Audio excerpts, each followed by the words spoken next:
آغاز سخن نامی خدا میگویم. سلام بینندگان تلویزیونی آسیای مرکزی، اینک برنامه لحظه حقیقت خدمت شماست.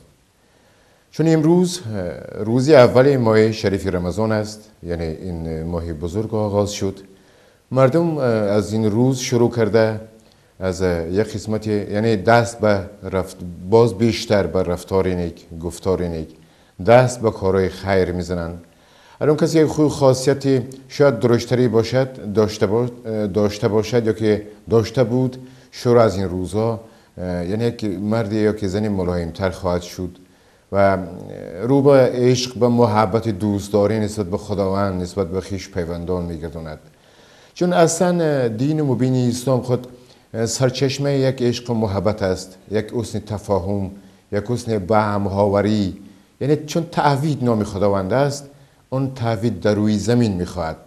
چون خداوند در روی زمین مردمانی هر رنگه، در سین و سال هر رنگ، در ساخت و صورت، در شاید رنگ هر رنگه باشد، اما در عمومیت از تمام این مردم، از تمام این بندگان خود یک چیز رو میطلبد: نظر یگانه به خداوند بزرگوار و دوستداریان و دوستداری در روی زمین میان بندگان او.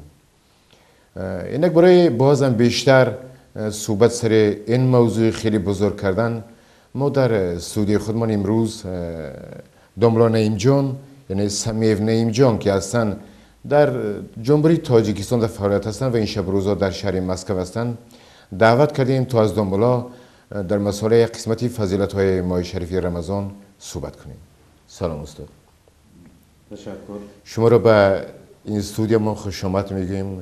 خیلی خرسندیم که امروز شما از تاجیکستان به اینجا سفر کردید، یا که ما چند روزی شاید زیاد باشد و امروز استودیو ما هستید. چون شما بیشتر دست به کتاب‌های بزرگ دارید، دست به قرآن بزرگ دارید و بیشتر نسبت به ما در این موضوع کارهای زیاد میکنید، میخواستیم برای بینندگان از تلویزیون آسیای مرکزی و اون کسانی که از طریق سایت تلویزیونی در روسیه ما رو تماشا میکنن، درباره از شروع از آغاز ماه شریف رمضان یک صحبت میکردید. شماست. تشکر.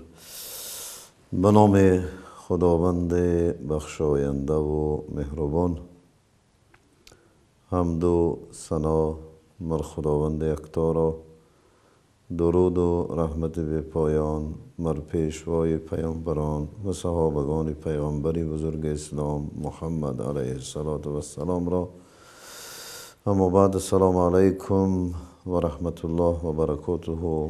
بینندگان عزیز و همدیاران گرامی، پیش از همه و فرارسی ماه مبارک رمضان، همه مسلمانان عالم و در نوبت ایشان مسلمانان کشور عزیزمان تاجیکستان عزیز را تبریک به ماه مبارک رمضان میکنم و خداوند بزرگ برای مردم مسلمان که این ماه واقعا ماه بزرگ است، ماه تقوای پرهیزگاری است، خداوند مسلمانان عالم و از آن جمله مسلمانان تاجیکستان را برای پرهیزگاری موفق و مشرف میگرداند.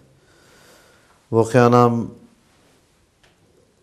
یک فعال نیک است که امسال تمام مسلمانان عالم همین روزه را قید میکنند، روزه را جشن، یعنی روزه دار هستند. امروز روزه دار هستند که انشاءالله وحدت مسلمانان است، انشاءالله اتحاد مسلمانان است که مسلمان ها کم در کم سالهای اتفاق می افتد که همه یک روز معین رمضان را استقبال کنند. واقعا امسال انشاءالله همه خیل شد. امید میکنم که مسلمانان از تمام مثلا مخالفت ها و از نزاع ها انشاءالله به طفیل این ماه رمضان دور میشوند و دعا میکنیم که خداوند همه اون دولت هایی که در اونجا جنگ است، خداوند به طفیل رمضان 1436 به جنگ ها خداوند بزرگ خاتمه نهادن برای مسلمان ها مشرف بگرداند. واقعا رمضان سال دومین هجری، وقتی که رسول خدا صلی الله علیه و سلم از مکه به مدینه آمدن سال دویمین هجری رمضان فرض شد. همگی پیامبر علیه السلام 9 سال روزه داشتن، 7 سال 29 روز داشتن، 2 سال 30 روزی داشتن.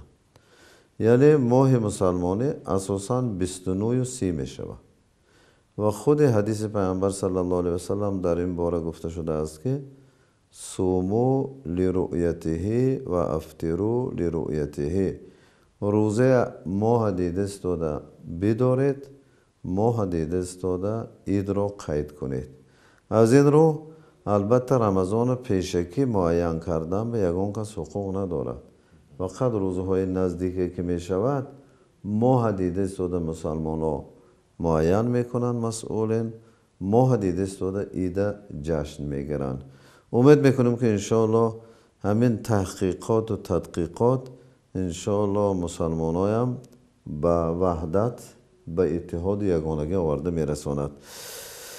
چون که رعایت به حدیث پیامبر صلی الله علیه و سلم این رعایت به دین است. انا به همین خاطرم آیه در سوره بقره 183 آیت است که خداوند بزرگ می فرماید: استعیذ بالله یا ایها الذین آمنوا کتب علیکم الصیام کما کتب علی الذین من قبلکم لعلکم تتقون. یعنی خداوند پاک در این جمله های مبارکه خود مرحمت میکند که ای های مؤمن ها، روزه برای شما فرض گردانیده شد همچنانی که بر امت های پیشینه فرض گردانیده شده بود، شاید شما به تقوا برسید. یعنی در ابتدای آیت به مؤمنین خطاب میکند، در آخر آیت به تقوا رسیدن را بشارت میدهد. جناب دملا بیاد یکیز کنیم، چون من میدونم که در تاریخات ایستون خیلی شما به مثل شمشیر صحبت میکنید.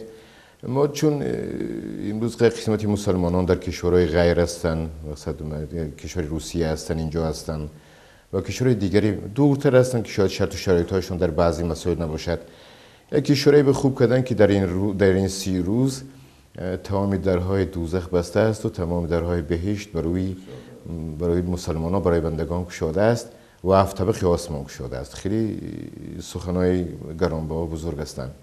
ما میریم به اون چیزی که یک مصلحت‌های مفیدی برای اون مسلمانانی که امروز در این کشورها هستن، که بعضی جاهن مقصد کشور روسیه هستن، کشوری که مسلمان اینجا خیلی کم است و مطابق قوانین دولتیش هم یعنی یک نقش مهم نداره در اینجا. چیکارا، یعنی چی ظرفیت‌های خوب دارد در صورتی به اون مشکلات نگاه داشتن یا روزه هم در خودشون می‌کنه؟ البته خصوصا هر کس در وطن خود باشد البته احساس مشقت رو کم میکند، حس میکند.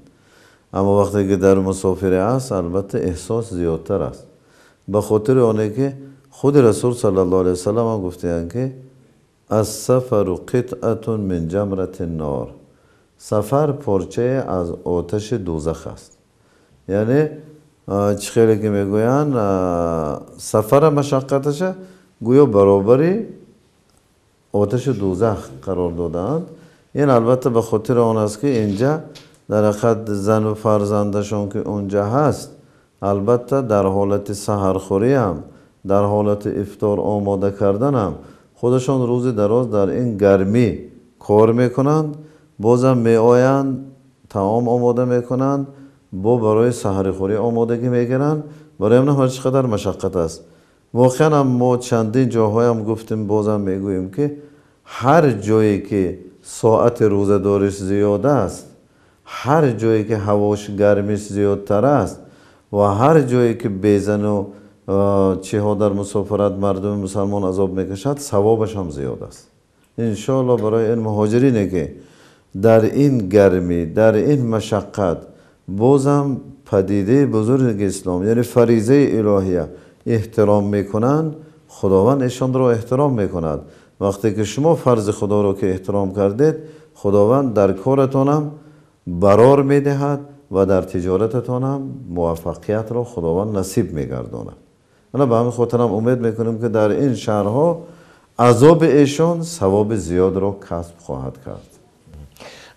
مدت زیاد است در یک قسمتی وخرایی که ما می رویم به مثل شخصیت های خیلی معروفی که از تاجیکستان نه هستن میبرند صحبت ها میکنن. یک قسمی مردم سوالی دارن که مقصد در بعضی مسائل، یعنی چون در مطابق قوانین دین و دین اسلام دست در مواد الکلی زدن، شرابی منظور زدن غیر ناممکن است و قسمتی مردمی به فرزندان تاجیکستان اینجا هستن که با ماشیناشون هم این چیزا رو میکشن از بعضا با مگازینا و با این چیزها. آیا این به اونو ضرر نمیرسوند؟ البته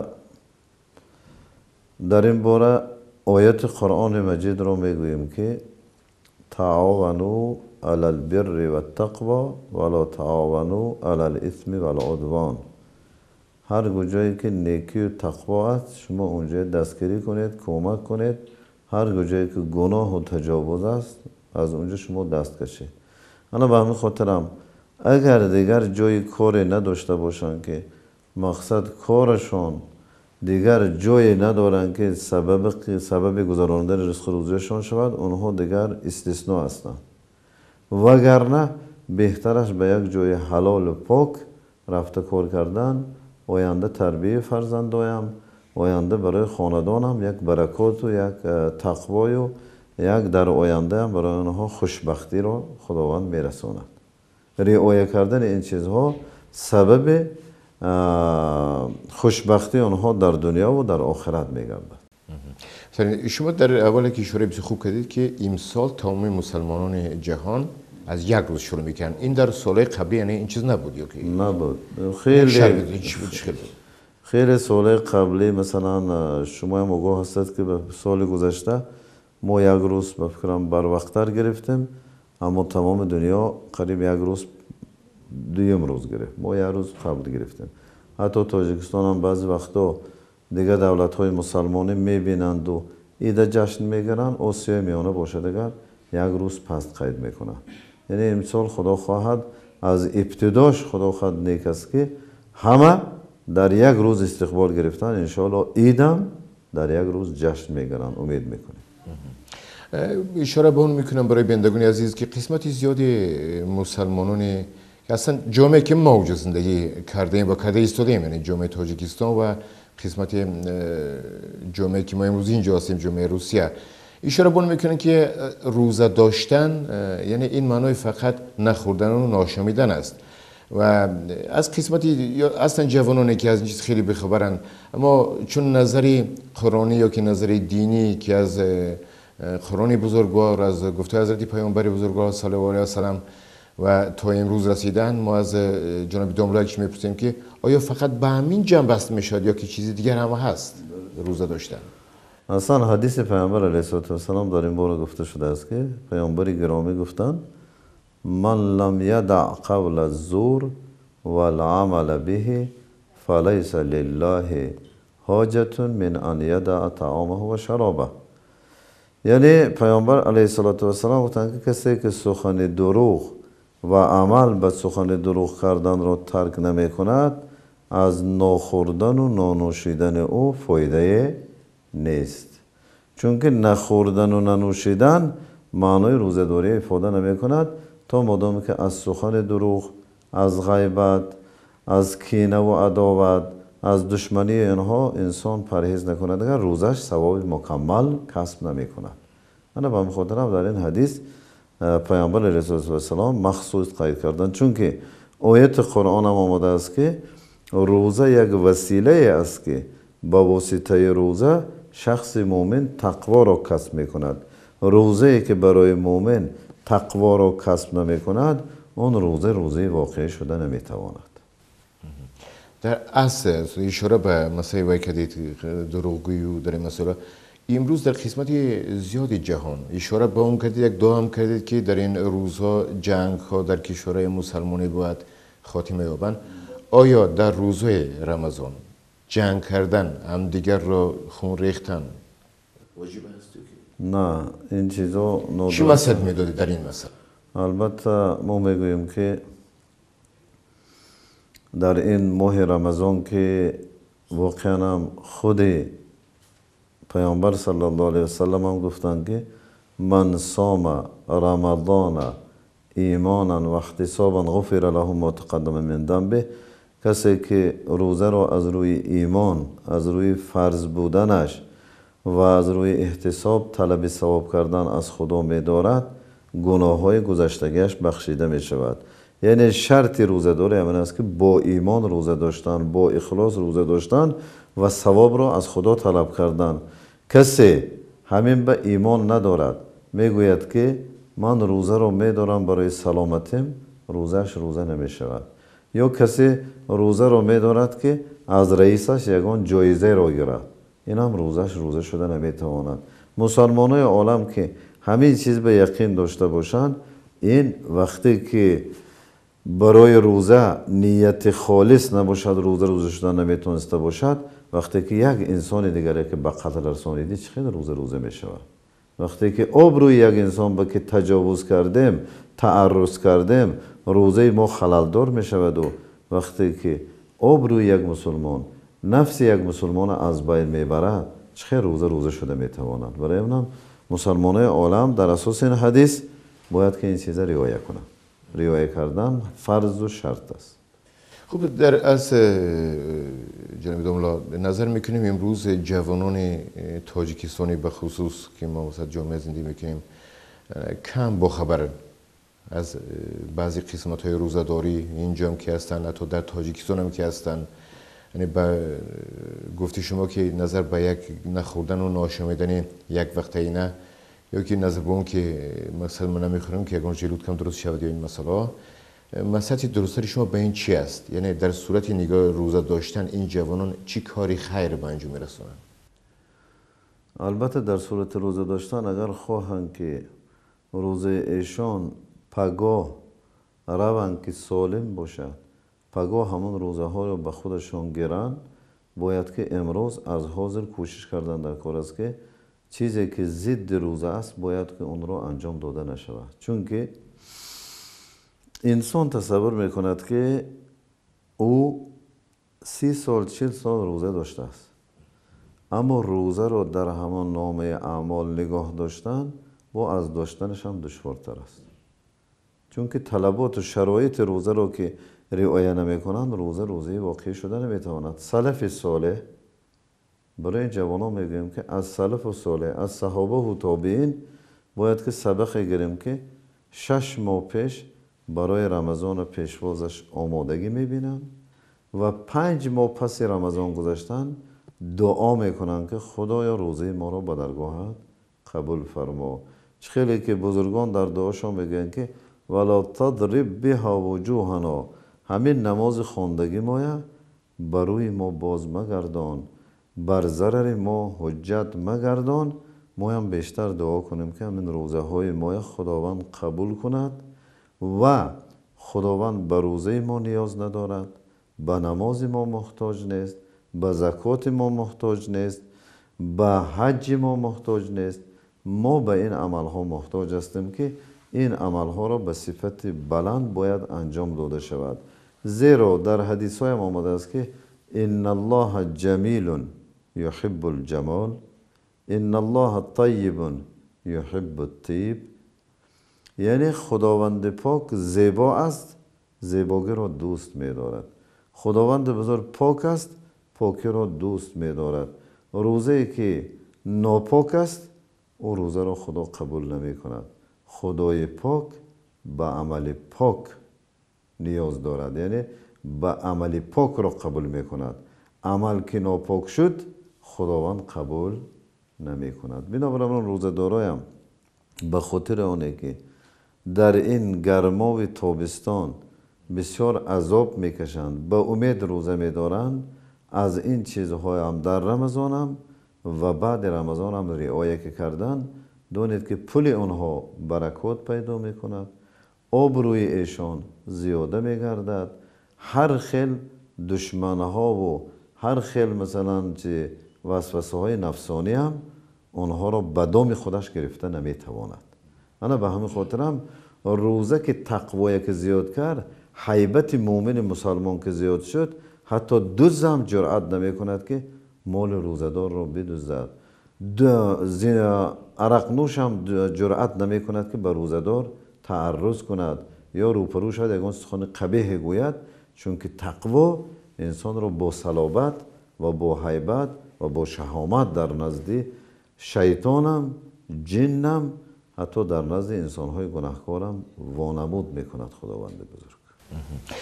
جناب دولم گفته ممکن است که در دوران 30 روزی که بندگان خداوند و امتان حضرت پیامبر صلی الله علیه و سلم روزه میگیرن، اونا کاملا در حفاظت خداوند کامل تر قرار میگیرن. یعنی اشاره به اون کردید که دزدان وای نمیکنه، شاید این باشد.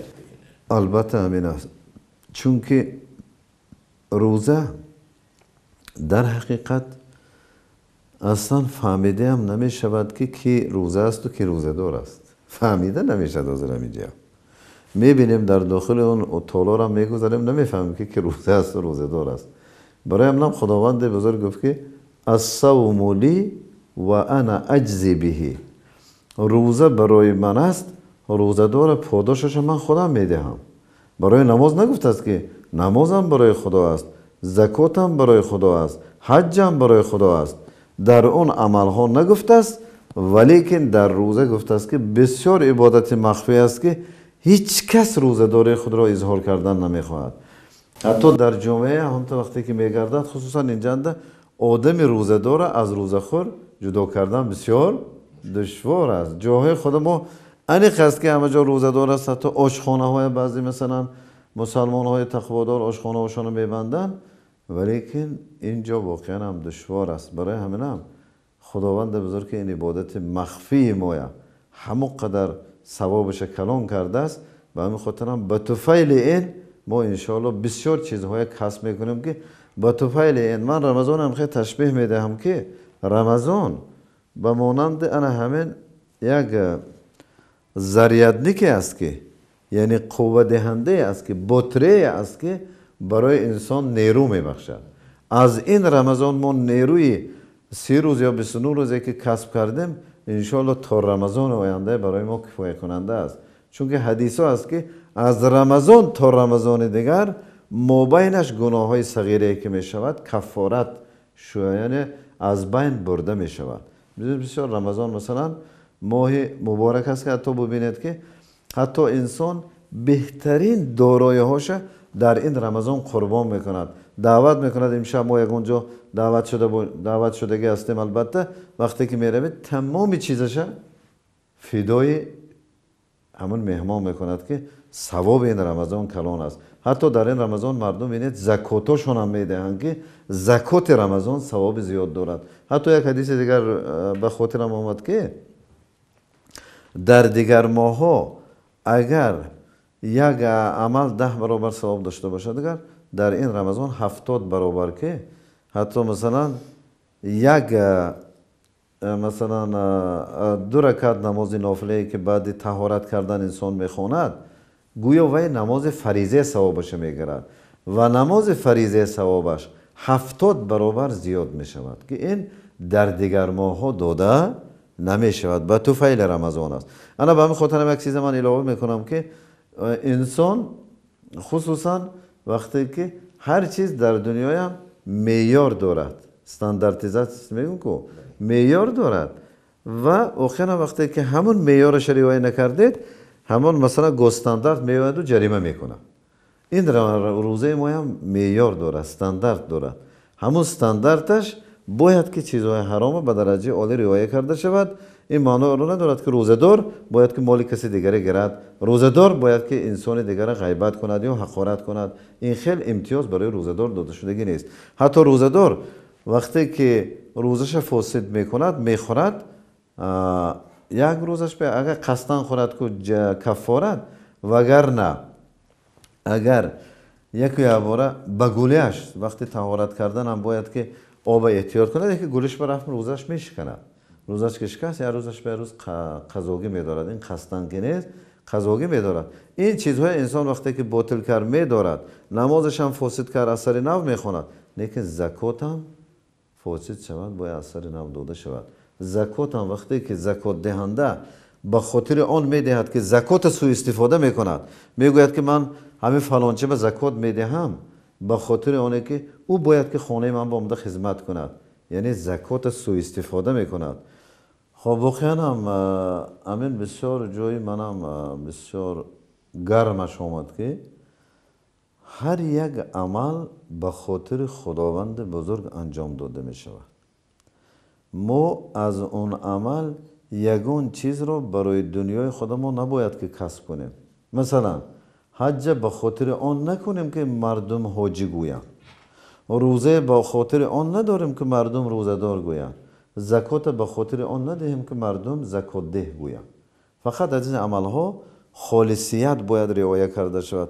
حتی نصیحت مایم وقتی که خالصیت نباشد که برای نشان دادن ملاگیمان باشد، اون نصیحت سوء استفاده می شود و نصیحت کننده وارد دوزخ می کند. همون سه کسی که به دوزخ انداخته می شوند، یکی شهید استانداردی نشده است، دیگری بوی استانداردی نشده است، یعنی معیارش رعایت نکرده است، سومینش ملایی که در ملاگیش موعظه های او سوء استفاده شدند. نصیحت که خالی بود از غرض، چو داروی تلخ است و دفع مرض. نصیحت که از غرض خالی نباشد، او برای کسل طبابت شدن نمیتواند. برای این خود آیه های قرآن هم آمده است که صحبت های رسول خدا یگان جا سوء استفاده نمیشد. صحبت های ما روحانیون شاید که در بعض جایها سوء استفاده می شود. وقتی که بوی میبینیم طرف بوی به زیادتر حرف میزنیم، وقتی که منصبدار میبینیم طرف منصبدار به زیادتر حرف میزنیم. بنابراین من آخرین جمله میگویم که در زمان عمر بن عبدالعزیز یکی از خلیفه های مسلمانان، راهبر یک حصه عالم اسلام، زکاتگیر بسیار کم بود که زکاتگیر رفته خوشامد گفته پیدا میکرد. وقتی که پیدا میکرد زکاتگیر میگفت که من نیاز به مال شما ندارم. بعد خش و تبار زکاتگیر پیدا کرده، با واسطه خش و تبار او را راضی میکنن. بعد وقتی که زکاتده برده میتید، زکاتگیر میگوید که اگر برای از گردن شما ساقط شدن من گرفته استادم، وگرنه من به مال شما نیاز ندارم. بعد زکاتگیر میگوید که تا زنده هستم در خدمت شما هستم. هر وقتی که در کوچه میبیند زکاتگیر دوان به سوی زکاتده میآید که چه خدمت کنم؟ شما جنابشان بودید که از گردن ما فرض ساقط شد. اگر شما نمی بودید فرض از گردن ما ساقط نمی شد. امروز عکس اون مشاهده کرده می شود. من به این خاطرم خداوند بزرگم ما میپرسیم که بیشتر عملهای ما خالصانه، حتی موعظه های ما هم خالصانه شود، انشاءالله جای خودش رفته اشغال میکند. خیلی که بزرگان میگن که مهما کان الکلام من اللسان لا یتجاوز الاذان، مهما کان الکلام من القلب وصل الی القلب. وقتی که سخن از دل شد به دل میرسد، وقتی که سخن از زبان شد از گوش اون طرف نمیرد. اشاره بون میکنم که دوملای شورای بسیار خوب کردن در بیشتری صحبت ها، در بیشتری یعنی کوچه و بازارها و رسته ها و اونچون که میبینیم تا خواندن نمازم با یک آوازی بلند یکی به دیگری میگه که بیا رویم شام را خونم یا بیا رویم پیشین را خونم. چون پیامبری بزرگ اشاره با میکرد صلی الله علیه و سلم میگه که نماز را طرزی باید خواند که چون مرده در لحد باشد، یعنی حیثیت دنیا را دیگر نشته باشد و پیاده فقط به خدا داشته باشد خلاص. چیز دیگر اشاره با آن شد که آره جناب دوملا بسیار خوب اشاره کردن که مثلا به خاطر یک دوملای یا یک مولای دیگر زکات دادن، به خاطری که بعدا به او چیزی خدمت کردن، یا که به خاطر یگان رئیس و ریاستی که به خاطر آنها چیزی خدمت کردن، این غیر امکان است. چون از زبان حضرت پیامبر بزرگوار صلی الله علیه و سلم میگه که دین مال کسی و گروه و ملت نیست، دین مال جهان است، دین مال خداوند است که اون بعد تمام اون بندگانی که در روی زمین است به اونها یک رنگ میرسد. ایشون میریم به سراغ چیز دیگر. به سراغ اون مسلمانی خوبی که ما امروز داریم و در ماه شریف رمضان با جایی که مقصد یک خدمت برای اون مردم کم بیزاد یا خدمت برای مردم جامعهش بکند، اکسیال این رنگ دیگر را میگیرد. جناب دملات، سخن در مسائل نرخ برداری امروز در بازار همون دوشنبه و همون در قسمت کشورهای مسلمانشین آسیای میانه یا که آسیای مرکزی، یعنی چون فرا میرسد روز نخستین، من اطمینان کامل دارم که امروز در بازار سخاوت و بازار شامنصور نرخ‌ها فلکی اند. آیا از نظر قوانین اسلامی و طلبات رمضان این درست است؟ نه، باید که رمضان خیلی که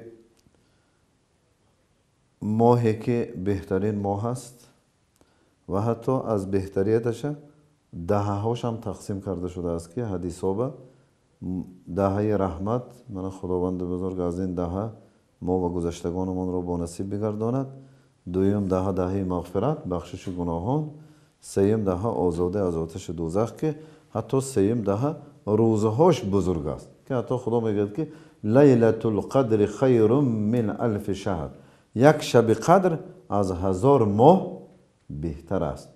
انا به همین خاطر هم حتی در دهه آخر اعتکاف بازار مسجد هم بسیار بازار آخرت هم بسیار گرم و جوشان میشد که مردم 10 روز در مسجد چله میشینن که این هم سنت پیغمبر علیه السلام بود. بنابراین ما مسلمانان باید که در این روزها خیلی که در دولت‌های اسلامی 10%، 15% حتی مالاشون ارزان میکنن به طفیل رمضان. حتی منم خودم که از طرف شمال تاجیکستان هستم، من این چیز در خود خوجندم مشاهده میکنم، اگرچه که در بازارها کم به چشم رسیدم، در مغازه های به مانند مغازه امید بود، فکرم این رمضان به ویش 10% چندین مغازه های دیگر هستند که نرخشون پایانتر میکنن، یعنی به طفیل رمضان.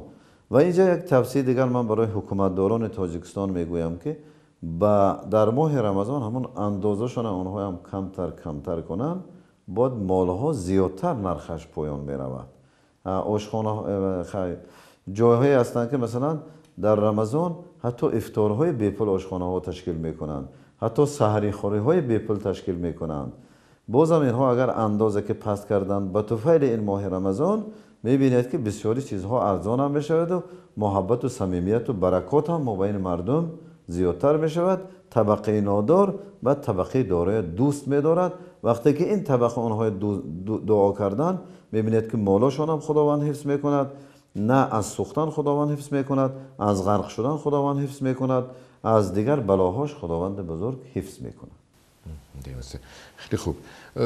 پس یعنی نظر کنیم امروز باید طبق قوانینی که مثلا رمضان بزرگوار دارد نرخ و نها نسبتاً کمتر پایانتر باشند. آیا این از نظر چی باید شود؟ از نظر خودی مسلمان است یا که یگان فرمانی باید صادر شود که این نرخ اصلا که میبینیم در بیشتر شهر و نواحی تاجیکستان همین است، تا که ریاست های ناحیه ها یا که ریاست شهر دوشنبه بیشتر شهر دوشنبه اشاره میشود که با یک فرمان اشاره کرد که نرخ باید پایان شوند. پس آیا این حساب می شود؟ باید که این چیز یعنی هر کس خودش اجرا کند. این کاری که دین ما که انصاف است، انصاف باید که همون دیندار خودش نشان دهد. حتی همین جندم با طفیل رمضان برای این مثلا نصارا و مثلا یهودی که هستن، باید که مسلمان عبرت آموز باشد. در همین رمضان گوید که من یک مقدار نرخ پایان میبرم به خاطر اینکه ماه بزرگ ما است. اینها چقدر تاثیر میگیرن. انا به همین خاطر این اقدام هر یک شخصی خود انسان است. اما متاسفانه که امروز مردم ما بسیار چیزا انا تو اشاره نکنید، مردم خودش به اختیار خودش نمی کند، وگرنه انسان فریضه مرتبهش بلند نمی کند، انسان نافله مرتبهش بلند می کند. یعنی عبادت فرض البته قرض است، لیکن بیشتر پیامبر علیه السلام حضرت بلال هم گفتند که انی سمعت دفن علیک فی الجنه، من آوازای خشخش نعلین تو را، کفش تو را میشنوم که در جنت گشته ایستاده، تو چه عمل داری؟ الکی صحابه ها در دنیا بودند و الکی عمل جنت کرده وارد جنت می شدن به خواب رسول خدا صلی الله علیه و سلم. انا بنابراین پیامبر علیه السلام وقتی در خواب می دیدن بلال را فریاد کردن و گفتن که خواب پیغمبر که راست است. گفتن که شما چی الکی مثلا شما در جنت گشت استادید کدام عمل دارید؟ بعد بلال رضی الله عنه گفتن که من یگان بار طهارت نشکستم مگرم طهارت کردم، یگان بار طهارت نکردم مگرم نماز خواندم. همین چیز به خدا معقول شده است. امروز مسلمانی که همین اقدامات میکند یا در این رمضان باغچه های بچگانه یا زندان ها همینجا به مسلمان به طفیل ماه مبارکش برده این چیزهای خیرات احسان زیادتر میکند، چون که در محبس خانه های هم شخصان روزدار هستند. در بیمار مثلا اونجا من برده استودیت ثواب میگیرد. چون تمام مثلا فضیلت های خیلی بزرگی که درباره ماهای شریف رمضان است ما در یک برنامه حتما گفتن نمیتونیم. ما در آخری برنامه از جناب داملا خواهش میکنیم که اگر یک چیزی گفتنی و دیگه به حیث مصلحت دیگه برای مسلمانان منطقه گفته باشید یک لحظه ممکن است مرحمت آخرین سخناتون را جمع بست کنید. البته تشکر بیادت. واقعا هم در آخر گفتنی هستم که ببینید که در این ماه درهای جنت باز است و درهای دوزخ بسته، حتی شیاطین بسته شده است. انا بنابراین این فرصت غنیمت است، فرصت طلایی است. خیلی که بزرگان هم میگویند که الیواقیت تشتری بالمواقیت و المواقیت لا تشتری بالیواقیت، یعنی چیزهای بایگری یعنی یاقوت و مروارید با برابر گذشتن وقت یافته می شود و وقت گذشتگی با در مروارید به دست آورده نمی شود. انا به همین خاطر هم و این چنین در این ماه خداوند بزرگ حتی ماه امنیسیه است که چقدر امنیسیه است که هر روز چقدری که خداوند بزرگ از دوزخ مؤمنهای دوزخ واجب شدگی آزاد کند در شبهای آخر رمضان به مقدار انا مقدره که اگر میلیون مسلمان دوزخ واجب شدگی آزاد کرده باشد در آخر رمضان با 1 میلیون دیگه آزاد میکند که میشود 2 میلیون. یعنی امنیستی خدایم در ماه مبارک رمضان او فی عمومش هم که کدام نمود جنایت است برای خودش معلوم است که بسیاری چیزهای در بر میگیرد. بنابراین در آخر میگویم که خدا که میبخشیده است ما هم همدیگری بخشیم که امروز بین مسلمان ها خیلی بین همدیگریشون با هم جنگی هستند و قهری هستند که بینید خیش و تبار دادر با دادر خواهر با خواهر حتی ببینید که جنگی هستند. حدیث است که لا يدخل الجنة قاطع رحم، جنت به وارد نمی شود کسی که با همراهی خیش و تبارش جنگی است.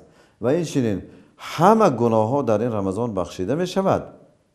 2 نفری که با هم جنگی هستند گناهشون بخشیده نمی شود.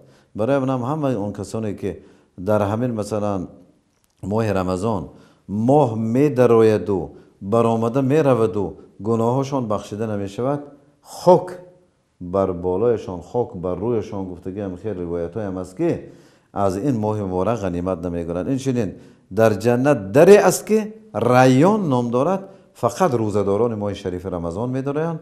خداوند همه جهان اسلام همان از در ریان جنت در آمدن خداوند با نصیب بگرداند. بار دیگر همدیاران عزیز غنیمت گرفتن این ماه مبارک رمضان توصیه میکنم و تبریک میکنم که خداوند بزرگ این ماه مبارک رمضان برای همه شما و در شخصیت شما خاندان شما بایم خداوند مبارک بگرداند. السلام علیکم و رحمت الله و برکاته. تشکر زیاد استاد. بینندگان عزیز، من اشاره بون میکنم که پیامبر بزرگوار حضرت محمد صلی الله علیه و سلم یگانه پیامبری است که از تاریخات کتابایی که ورق میزنی در زبانشون بجز امت یا که نام امت یک چیز زیاد نیست. او تمام زندگیش رو برای امتش بخشید. اون دینم که پیش آورد دین خودش برای امتانش طرزی پیشنهاد کرد که تنها برای رشد زندگیشون باید باشد. طرزی پیشنهاد کرد برای که باید به رشد علم و دانش باشد و بزرگی دینی مبین اسلام در همین است که نسبت به اون ادیان قبلی که بودند، یعنی پیشرفت معارف است. چون نخستین سخنم برای حضرت پیامبر در آن روزهای بزرگ خوان این سخن بود و نام بزرگ کتابی که برای حضرت پیامبر و برای ما نازل شد قرآن، که این هم از نظر خواندن است. و تمام حیات و ممات حضرت پیامبر بزرگوار صلی الله علیه و سلم برای رشد زندگانی اجتماعی و سیاسی امتانش بود. اشاره به آن بود که از نظر قلبی، از نظر باطنی پاک بودن، تازه بودن، این نشانه اصلی مسلمان است. اینجا برنامه لحظه حقیقت به پایان میرسد. من شما را در پناه خداوند بزرگوار میسپارم.